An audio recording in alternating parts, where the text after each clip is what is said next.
আজকে আবারও প্রাচীনকালের একটি টুটকা আপনাদের মাঝে নিয়ে আসলাম। আশা করছি আজকের এই টুটকাটাও অনেকের কাছে অনেক কার্যকর ভূমিকা পালন করে থাকবে।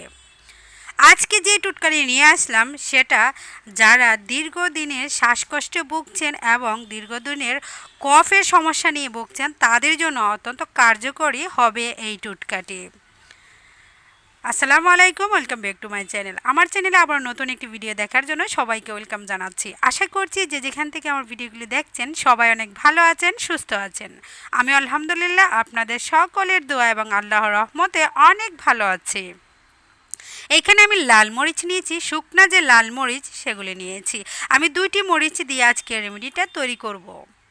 না টেনে শুরু থেকে শেষ পর্যন্ত দেখবেন কিভাবে রেমেডিটা তৈরি করছি। আপনারাও পারবেন এরকম রেমেডি তৈরি করে অনেক উপকার পেতে। লাল মরিচে কিন্তু অনেক গুণাগুণ আছে। লাল মরিচে থাকা ক্যাপসাইসিস যৌগ শরীরের ফ্যাট বার্নিং প্রক্রিয়াকে সচল রাখে। এছাড়াও লাল মরিচে আপনার শরীরে একটি হরমোন তৈরি করে যা আপনার মেজাজকে ভালো রাখতে সহায়তা করে।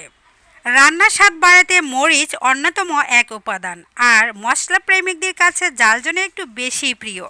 ক্যাপসিসিনোয়েট নামক রাসায়নিক উপাদানের জন্য মরিচের স্বাদ জাল হয়ে থাকে। তবে অনেকে আছেন কাঁচা মরিচের চেয়ে লাল মরিচের গোড়াটাই পছন্দ করে থাকে। আজকে রেমেডিটা তৈরি করার জন্য আমি 2টি মরিচ এখানে নিয়ে নিচ্ছি। লাল মরিচে থাকা পটাশিয়াম আপনার রক্তচাপ ঠিক রাখবে। লাল মরিচে প্রচুর ভিটামিন সি রয়েছে যা আপনার রোগ প্রতিরোধের ক্ষমতা বাড়িয়ে তোলে। হার্টের সুস্থতা খুবই ভালো লাল মরিচ এরকম একটি রেমেডি তৈরি করে যদি আপনি খেতে পারেন।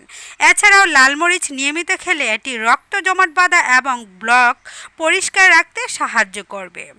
সেই সঙ্গে লাল মরিচ হৃদরোগকে দূরে রাখে অনেক ভূমিকা পালন করে থাকে। আজকে যে রেমেডিটা আমি তৈরি করে নিচ্ছি সেটা কিন্তু প্রাচীন যুগের মানুষেরা অনেক সময় পান করে থাকতেন এবং অনেক উপকার পেতেন। আপনিও চাইলে শ্বাসকষ্ট অথবা দীর্ঘদিনের জমে থাকা কফ দূর করার জন্য এরকম একটি পানীয় তৈরি করে আপনি পান করে দেখতে পারেন। ইনশাল্লাহ আপনি অনেক উপকার পাবেন। কিভাবে পান করবেন, কতটুকু পানিতে আপনি রেমেডিটা তৈরি করবেন সেটা আমি বলে দেব।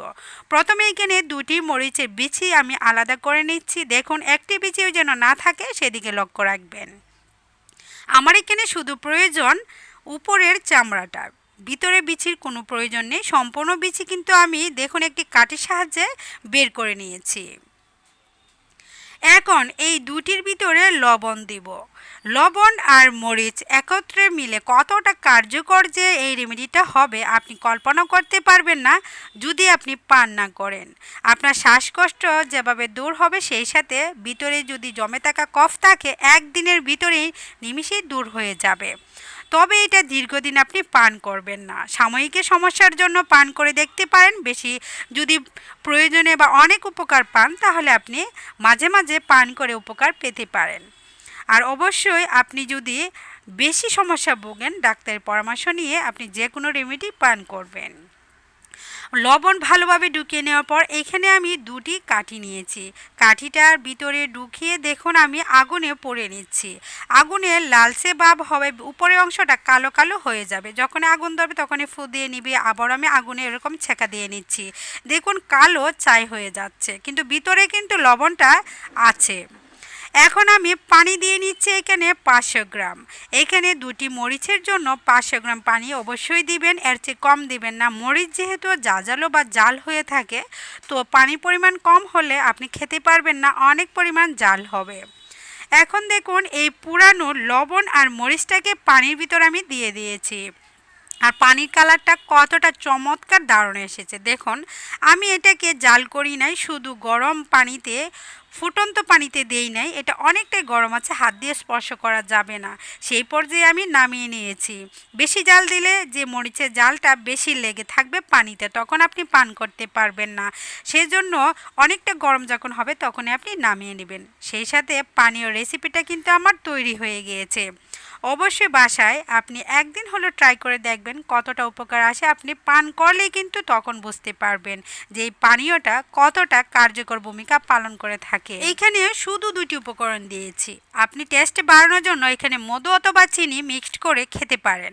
তবে এই পানীয়টা কিন্তু বাচ্চাদের জন্য কিছুতেই মানানসই নয়, যেহেতু এখানে মরিচ দিয়েছি। মরিচ কিন্তু অনেকটা ঝাঁঝালো হয়ে থাকে, তবে এই রেমেডিটা কিন্তু অনেক ফ্লেভারফুল। মরিচের ঘ্রাণ যখন পুড়ে যায় তখন কিন্তু অনেক ঘ্রাণ বের হয়, সেই সঙ্গে এই পানিতেও কিন্তু অনেকটা ফ্লেভার বের হয়েছে। খেতে অনেকটা ঝাঁঝালো আর অনেকটা তিতে লাগবে, তারপরও আপনি খেয়ে দেখবেন অনেক উপকারে আসবে এরকম পানীয়টি। বাচ্চাদের জন্য এটা নয়, যারা বৃদ্ধ বা অনেক বয়স্ক তারা কিন্তু এটা পান করতে পারবেন।